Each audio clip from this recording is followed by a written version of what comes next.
bonsoir à toutes et à tous. Bienvenue dans cette nouvelle édition du journal d'Antenne Télé Guyane. Tout de suite, les titres de l'actualité de ce mercredi 30 mai 2012. L'allocation rentrée de la CAF sera majorée de 25%, un projet qui devrait prendre effet dès la prochaine rentrée. Nous y reviendrons dans cette édition. À venir également dans ce journal, question de campagne, votre rendez-vous quotidien des législatives. Aujourd'hui, c'est Armand Achille et Gabriel Serville qui répondront à vos questions. Et puis restez avec nous pour découvrir les dessous de la vidéosurveillance à Cayenne. Les travaux d'installation seront bientôt terminés. 25% de plus, c'est ce que pourront percevoir les allocataires bénéficiant de l'ARS, l'allocation rentrée scolaire, une mesure décidée par le nouveau gouvernement de Jean-Marc Ayrault. L'augmentation devrait prendre effet pour la rentrée 2012. Écoutez les explications de Josie Chazoul, directeur adjoint de la Caisse d'allocation familiale. Depuis quelques années, le montant de l'allocation de rentrée scolaire varie en fonction de l'âge des enfants parce qu'effectivement, quand on rentre au cours préparatoire, on n'a pas les mêmes besoins en matière de fourniture scolaire que quand, par exemple, on rentre en seconde ou dans un lycée technique où on nous demande beaucoup plus de matériel scolaire. Donc le montant de l'allocation de rentrée scolaire varie en fonction de l'âge de l'enfant. Pour la rentrée scolaire de 2012, nous avions eu précédemment les montants de la nouvelle allocation de rentrée scolaire, avant l'annonce faite par le président de la République de majorer cette allocation de 25%. Donc les montants devaient être pour les enfants de 6 à 10 ans de 287,84 €, pour ceux de 11 à 14 ans 303,68 € et pour les 15 à 18 ans 314,24 €. Donc ce sont ces montants qui, conformément à ce qui a été annoncé, devrait être majoré de 25%. Pour l'instant, au niveau de la caisse d'allocation familiale, nous n'avons pas d'informations particulières. Vous savez que pour que les prestations, la prestation puisse être majorée, nous attendons un décret d'application. Et donc, dès que le texte sera paru au journal officiel, nous étudierons le nouveau montant de cette prestation. Voilà des propos recueillis par Stéphane Govindin. Nous vous parlions hier des impôts. Demain, c'est la date limite de dépôt des déclarations au Centre des finances publiques de Baduel. Ça se bousculait ce matin. Les forces de l'ordre sont même intervenues pour calmer la population. Devant les grilles, la tension était à son comble. Les esprits se sont vite échauffés, mais tout est finalement rentré dans l'ordre lorsque les employés du Trésor ont laissé entrer les contribuables.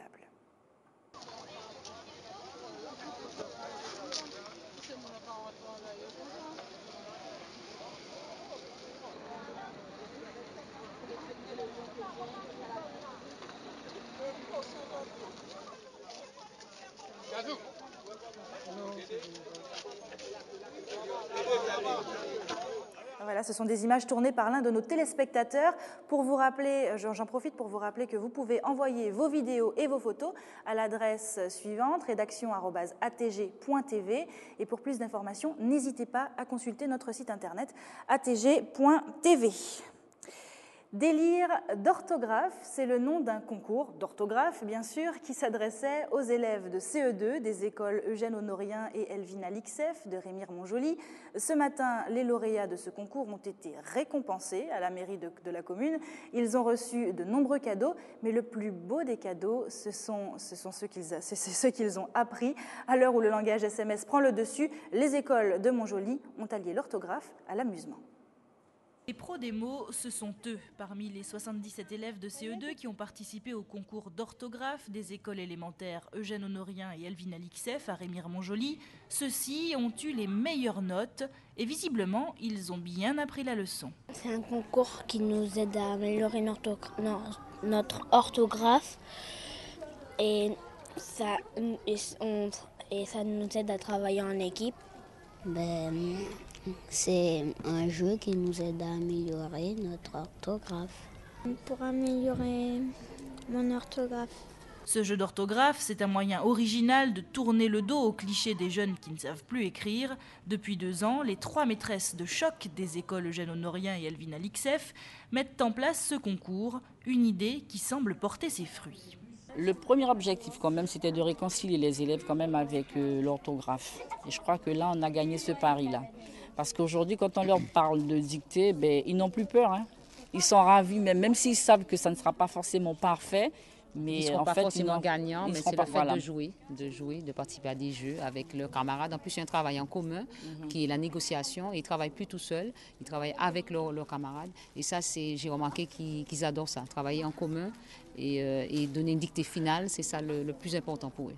La récompense est de taille, des résultats pour les institutrices, des cadeaux pour les enfants.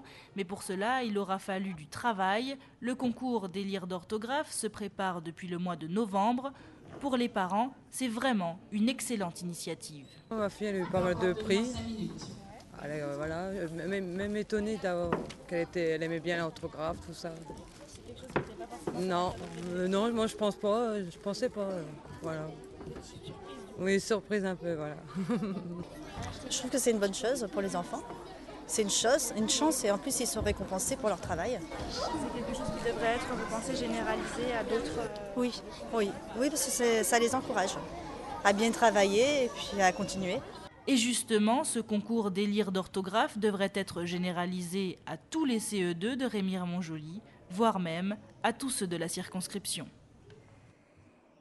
Et restons à l'école où l'on constate de plus en plus de dérives. Les agressions à l'arme blanche se multiplient. Hier encore, un adolescent a été blessé devant le collège Lise Ophion à Matoury. L'école deviendrait-elle aussi violente que la rue? C'est la question que vous a posée Stéphane Govindin aujourd'hui. Vous, quand vous étiez à l'école, comment ça se passait? Il y avait beaucoup de bastons, je me battais beaucoup à l'école, c'était dur. Ouais, c'était dur, c'était compliqué, mais il faut dire que quelque part, c'est comme ça qu'on grandit, parce qu'on nous a montré que ça, faut pas se voiler la face. Et quelque part, je me dis que ça sort de la souche, parce qu'il y a eu certaines choses qui n'ont pas été maîtrisées, et maintenant ça nous retombe dessus. Les jeunes, ils voient que la violence à la télé, ils voient que ça dans les rues, il y a beaucoup trop de drogue qui circulent, beaucoup trop de trucs, voilà. Et deux fois, il y a des enfants qui ne veulent plus aller à l'école juste parce qu'ils sont persécutés, donc je pense que c'est grave. Parce que les jeunes, ils ont faim, ils sont énervés, ils ne savent pas quoi, il n'y a plus le temps. Il n'y a plus d'âge pour la violence ni tout, c'est comme ça. Vous trouvez ça normal? C'est pas normal, non, mais bon, ça ne changera pas de toute façon. La violence reste toujours la même, il n'y a rien qui change. Que ce soit à l'école, les gens ils sont violents, dans la rue, ça ne change toujours pas. Ils ne comprennent rien, il n'y a pas de mobilisation, il n'y a aucune infrastructure pour repérer les jeunes, pour les aider à faire des activités sportives ou quelque chose. Après, bon, il ne faut pas s'étonner, s'il n'y a pas d'encadrement, on va tous rester dans le même bordel. Il n'y a personne qui bouge, qui se motive. Quand on essaie de faire certaines choses, on nous met des bâtons dans les pieds. C'est normal que les jeunes se rebellent, puisqu'il n'y a rien. Ici, quand on regarde la Guyane, quand on veut avancer, on nous casse les pieds. Après, ce qu'on doit faire, c'est tous se réunir, faire des pétitions, des trucs pour que ça puisse avancer, tout simplement. Enfin, moi je dis à moitié. Mais oui, les jeunes essayent de suivre les grands, donc voilà. Mais bien sûr, parce que après maintenant, c'est les mêmes jeunes que tu retrouves à l'école, que tu retrouves dans la rue. Plutôt que, je sais pas, d'aller faire du sport, des trucs comme ça, maintenant ça squatte au coin des rues, donc c'est la porte ouverte à toutes les conneries. Et c'est justement pour limiter ce genre de violence et tout autre type d'infraction que la mairie de Cayenne a fait installer un système de vidéosurveillance dans plusieurs quartiers de la ville. Après plusieurs mois de travaux, le matériel est enfin installé. Restent quelques réglages et la ville sera sous surveillance. Souriez, vous êtes filmé. Un reportage de Stéphane Govindin. Les malfrats n'ont qu'à bien se tenir. À Cayenne, les emplacements des caméras de surveillance ont été choisis en concertation avec les forces de l'ordre. 16 yeux policiers installés aux 4 coins de la ville devraient constituer un soutien technique pour les autorités afin de les rendre plus efficaces. Nous avons privilégié les axes où nous avons un maximum de commerçants, c'est-à-dire De Gaulle, François Arago. Nous avons privilégié aussi donc le centre-ville par rapport à la place de la Palmis, où c'est un lieu de rassemblement où nous avons beaucoup de manifestations. Et nous avons aussi privilégié le marché central, où nous avons le plus grand nombre de flux de personnes. Mais pas de panique, les règles sont claires en matière de vie privée. Voilà, nous avons 21 caméras sur cette première phase, sur cette première opération de vidéoprotection. Alors, bien entendu, la vie privée, la protection de la vie privée est garantie. Nous sommes soumis à un cahier des charges ce cahier des charges a été présenté lors de la commission préfectorale qui nous a donné l'agrément et l'autorisation pour exploiter ce dispositif. Donc, le dispositif de la vidéoprotection a un logiciel qui intègre ce qu'on appelle le masquage dynamique qui protège la vie privée des personnes. Toutes les images, il est hors de question qu'on s'introduise dans les habitations, dans les domiciles. Tous les plans que nous pourrons avoir où les personnes sont dans leur intimité seront masqués automatiquement. Plus que quelques semaines avant le lancement du système de surveillance cayennais, de l'autre côté de l'œil qui voit tout, les équipes se préparent. Au niveau de la préparation, on a intégré tout le matériel sur site, paramétré la globalité du matériel. Là, on s'attache aux dernières finitions et aux recettes. Donc, le matériel en lui-même fonctionne. Il n'y a plus qu'une partie, on va dire, un petit peu administrative sur la fin du projet.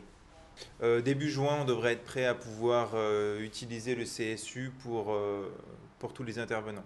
Objectif, diminuer la criminalité. Depuis janvier 2012, on compte plus de 900 agressions physiques en Guyane.